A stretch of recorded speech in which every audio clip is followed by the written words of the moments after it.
Sometimes I used to take the subway. People were yelling at me, but when I'm on the train, I didn't look at anybody.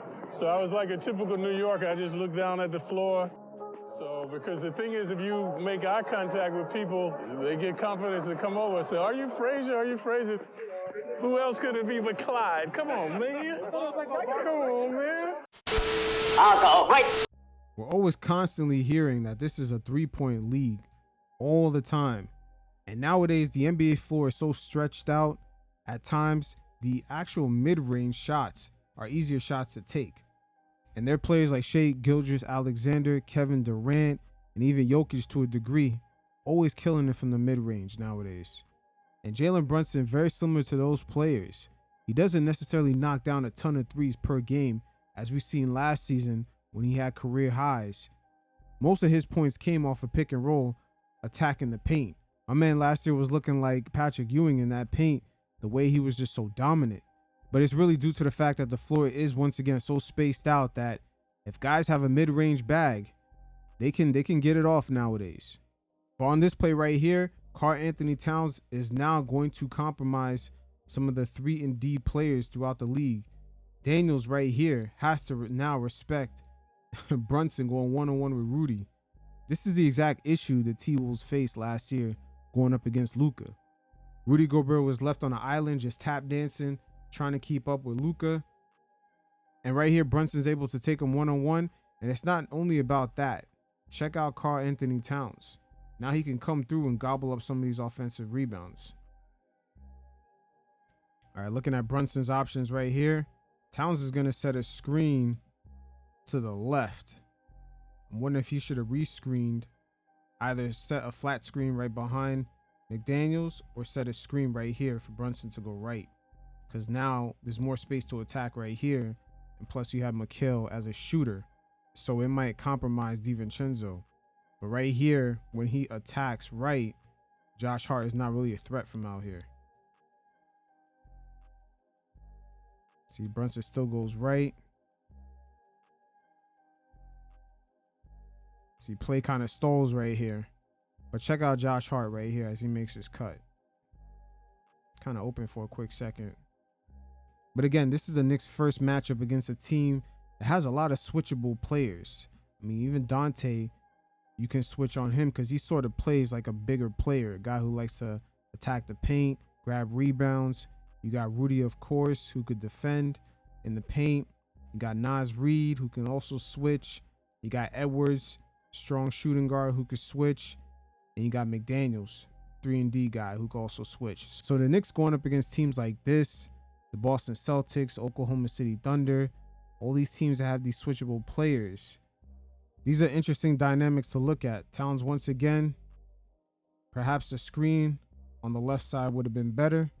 More space to attack. But once again, because Towns is a threat from out here, look at the fucking spacing. Even if the ball is given to Mikal, let's say he has a weaker defender on him, he could take him one-on-one off the dribble with so much space to attack right here. This is kind of crazy. Same thing for OG. But because this team has so many switchable players, the dynamics here is different. But again, the way Tibbs is going to attack a lot of the spacing, especially when Towns kind of gets the pick and roll chemistry with Brunson right. You know, this is where the details, where I alluded to before with Karl-Anthony Towns, is going to have to pay more attention because the middle of the court is kind of crowded right here. Even with all the new additions, Brunson this season still has the green light to attack one-on-one and just kind of do what he did very similar to last year, just attacking in the paint, taking all those mid-range shots. Because at the end of the day, we really never seen teams leave Brunson one-on-one in the high post like this.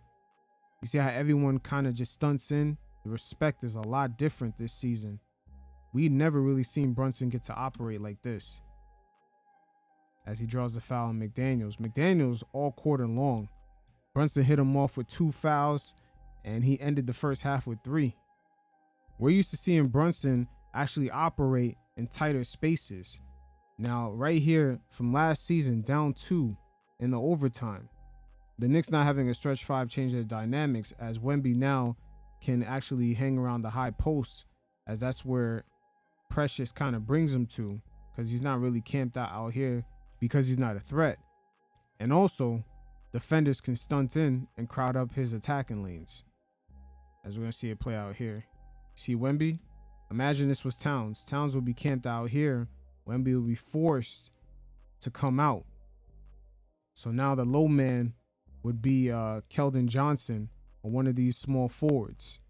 And also one of their wing players wouldn't really necessarily stunt in as much because Mikal would be out here. Perhaps he might make a backdoor cut or he could be open and shoot the three. So the looks are going to be different from Brunson. But going back to this season, him operating anywhere around here this season is going to be a lot of one-on-one for him. And that's going to come a lot easier than in the past with defenders draped up all behind him and in front of him. But right here, he's smart to take this step back jumper because there's no reason to want any smoke with Wemby with that large ass wingspan down low. So right here, the Knicks are down 4. Very tight game. As you can see, once again, Şengün, he's guarding Precious. Not necessarily a lot of recovery space between him in case Brunson goes downhill. So imagine if Towns was in this game, he would stay out here. So Şengün's recovery to Jalen Brunson in case he attacks is a lot further away. So he would have to test that verticality to see if Şengün is about that life. Or any other big throughout the league this season. We're going to see how well can they block on the go. It's one of the main key benefits of the pace and space era. See, it's right here, Şengün, a lot less recovery. See, Precious brought him down low. That's why I said this season, Brunson with the spaced out floor, he's going to have, more room to operate one-on-one around this area. But last year, he actually had a decent season when, the lane was much more crowded. Right here, some more pick and roll with Towns. And look who's on the other side. This season, you got OG and you got Mikal. So Edwards has to respect it. Naz Reid has to respect it. Can't quite stunt in all the way. As Brunson makes his way for open look. This is a good look right here.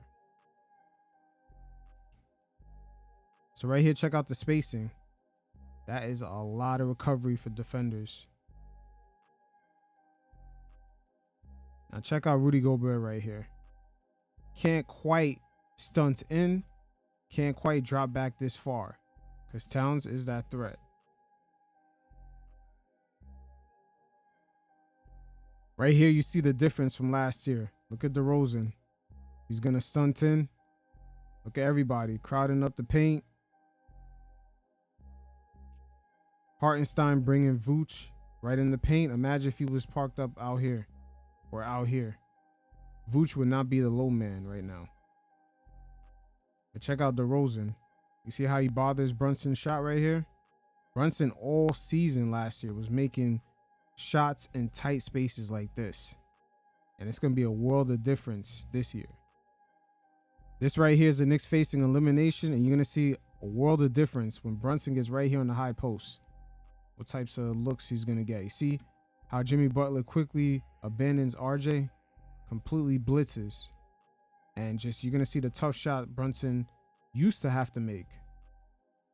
This is why this season he's going to get the green light to attack the paint because his looks are going to be even much better. And he's still going to be as efficient.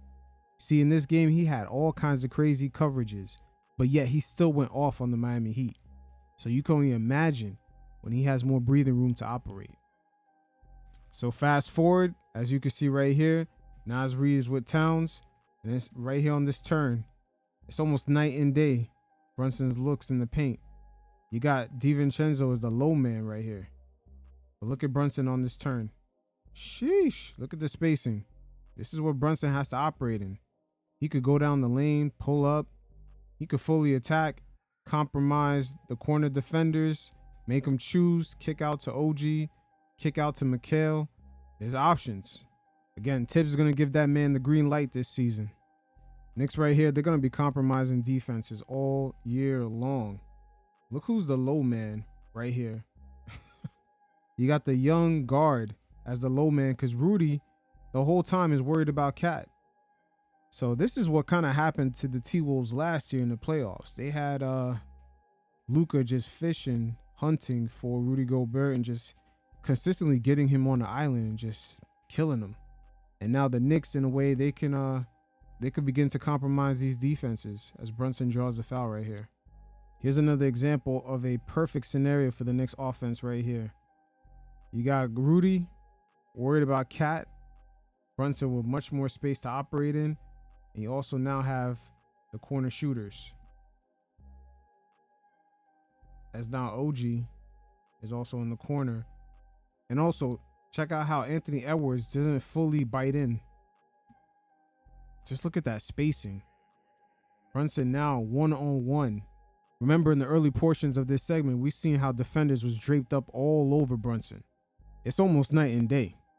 Man, you combine a high basketball IQ player like Jalen Brunson and the combination of Towns kind of almost being one of the last men trailing, making sure that the big man is way far out. His recovery time is crazy. But the recovery time for all the defenders right here is kind of nuts. Look at the spacing. But Brunson is going to attack this right away as he peeps it. But notice with the off-season additions, a player who is known for his off-ball cutting, that's a deadly combination.